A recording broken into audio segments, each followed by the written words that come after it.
Olá, primeiro médium, tudo bom? Hoje estamos falando da aula 22 e 23 da página 330 a 331 da apostila 2. Gostaria que vocês observassem bem o que nós estivemos falando até então, que nós estávamos falando sobre a queda do Império Romano até o século IV. Então agora nós vamos entrar num processo de divisão de nobres do antigo Império Romano, onde eles foram se dividindo pelos lugares de terra, com seus escravos e suas respectivas legiões. O que acontecia? Ele percebia que tinha de se proteger dos bárbaros. Então, primeiramente, ele fez uma parceria com os seus escravos, que mudou o seu nome como servos. O que seriam os servos? Eram os trabalhadores braçais, onde ele trabalhava para produzir na terra desse seu senhor, né? E nesse momento ele fazia uma troca. Pelo uso dessa terra, ele trabalhava para oferecer a ele, em troca, os produtos que ele produzia naquela terra, como pagamento. Não era só esse pagamento que ele fazia com o uso da terra. Ele também sabia que pela invasão dos bárbaros, os não romanos, ele precisava de uma proteção porque ele não tinha armas, não tinha nada, ele dependia do exército. Então, o que acontece? Aquelas legiões protegiam esses trabalhadores, então ele também tinha uma outra parte para pagar sobre essa segurança que ele tinha. Para tudo isso acontecer, ele também tinha um local para fazer as suas vendas das mercadorias que sobravam. E assim, ele fazia essas mercadorias em feiras dentro dessa propriedade. Essa propriedade, para garantir a segurança, ele foi começando a criar muros para eventuais invasões.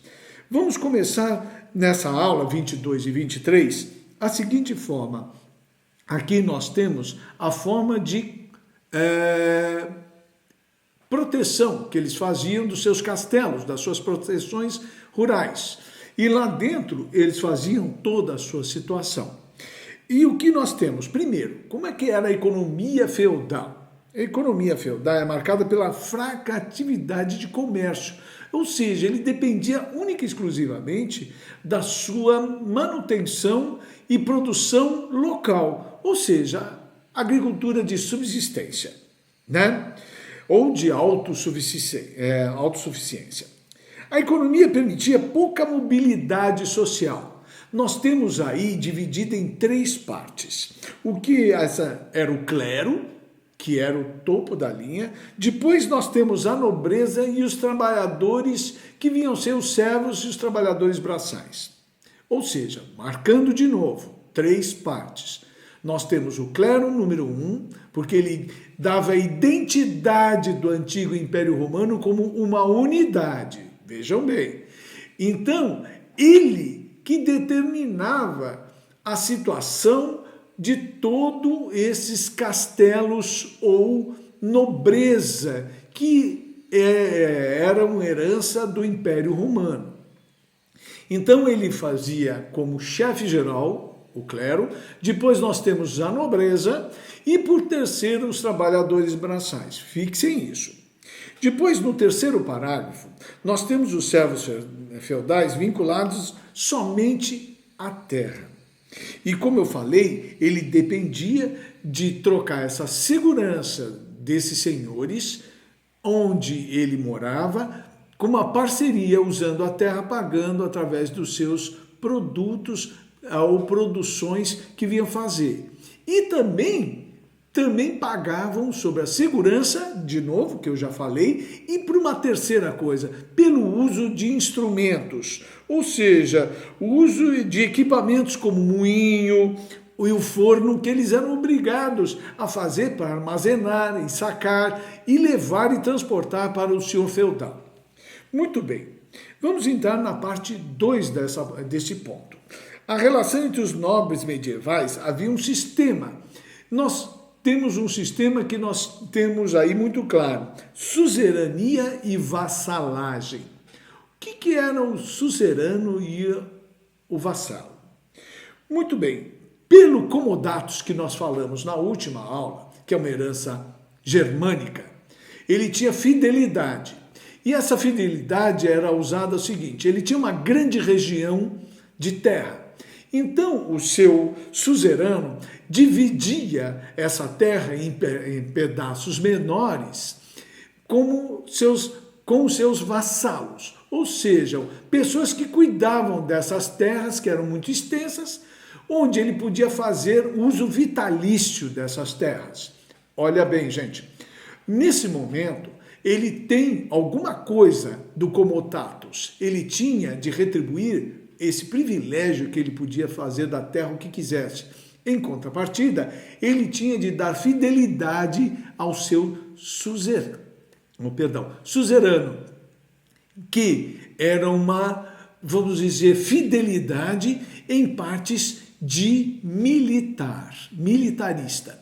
Essa parte militarista, ela precisava acontecer porque, assim, com as suas produções individuais, eles criavam exércitos junto a esses servos que eles, porventura, incentivavam até a sua própria procriação, para com que uma hora dessa servissem numa hora de invasão bárbara, ou seja, de pessoas que eram contra todo esse domínio e estrutura feudal e estrutural da própria igreja. Não se esqueça, o clero mandava em tudo na Europa nesse momento. Estamos falando do período do século V já para frente. Muito bem. A importância da igreja na Idade Média, já que você deve estar pensando assim, como ele, primeiro, não, seriam os nobres. Não, como ele surgiu como material de defesa da união do Império Romano, ele tinha por si quase o domínio e integração de todas as terras e, portanto, ele tinha toda a terra do Império Romano, praticamente. Ele detinha todas as regiões. Ele era o maior proprietário de terra da Europa. E, portanto, essa Europa medieval, ele tinha, no período medieval, tudo a opinião. Ele tinha exército próprio. Era diferente do que você vê hoje o clero ou a igreja, tá? Então, ele tinha um discurso também que forçava o quê? Aos servos a submissão ao senhor feudal. Ou seja, cada um deles, ele nasceu para ser daquele jeito. Então, o seu extrato social era impossível ele manter a sua situação. Diferentes formas de pensar eram consideradas suspeitas e muitas vezes caracterizava como heresia. O que seria heresia? O pecado. Você não podia ter vontade própria ao pensar, ler, fazer ou qualquer coisa. No período medieval, a única verdade era a igreja. Você tinha de ser totalmente submisso a essa igreja. Então, uma forma de combater era através da atuação de investigações feitas por tribunais. Ou seja, ele tinha espiões, vamos dizer, entre aspas, em todos os feudos. E, nesse momento, os padres faziam essa observação nos feudos e observavam nesse momento o que estava acontecendo e se eles, por algum acaso, se rebelavam ou se revoltavam contra o seu senhor feudal, fazendo com que esses tribunais fizessem dele hereges, pecadores e, portanto, eles poderiam ir até para a fogueira, faziam parte do demônio. Essa figura do demônio foi criada na igreja durante a Idade Média para amedrontar as pessoas, visto a ignorância de não saberem ler e escrever. E aí, eles com essa figura da pessoa, que era o desenho do demônio, alguma coisa assustadora, faziam com que aquela ignorância criasse mais medo ainda. e nesse momento fizesse com que eles dedassem mesmo a pessoa para o padre da região, onde fazia essa pessoa sumir. Um dos termos que eles usavam nessa época era o termo bruxo ou bruxa. Era aqueles seguidores do demônio. Então, era só para com que eles não absorvessem nenhum termo crítico de conhecimento, leitura ou pensamento científico e desenvolvessem algum tipo de ideia, onde essa ideia só poderia estar restrito ao clero ou à nobreza. Então,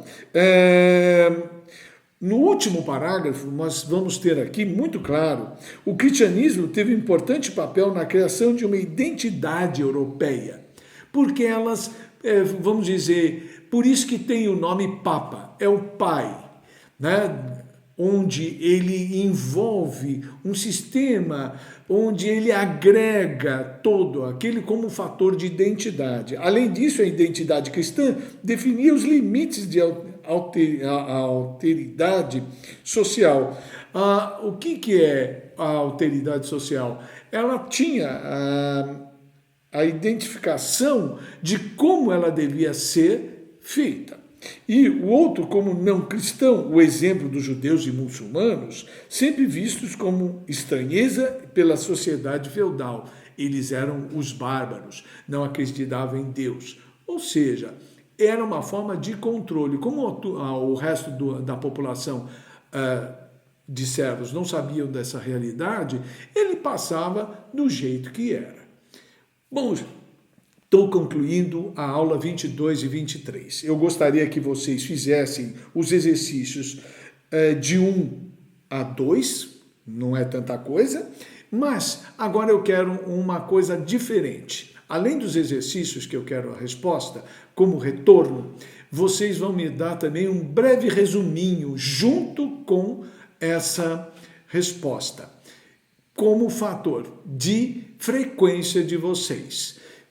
Cuidado, olha bem, eu preciso desse retorno de qualquer jeito, porque é uma forma de eu controlar quem está acompanhando ou não de qualquer jeito. Passem no meu e-mail e eu aguardo, tá? Obrigado, até a próxima aula.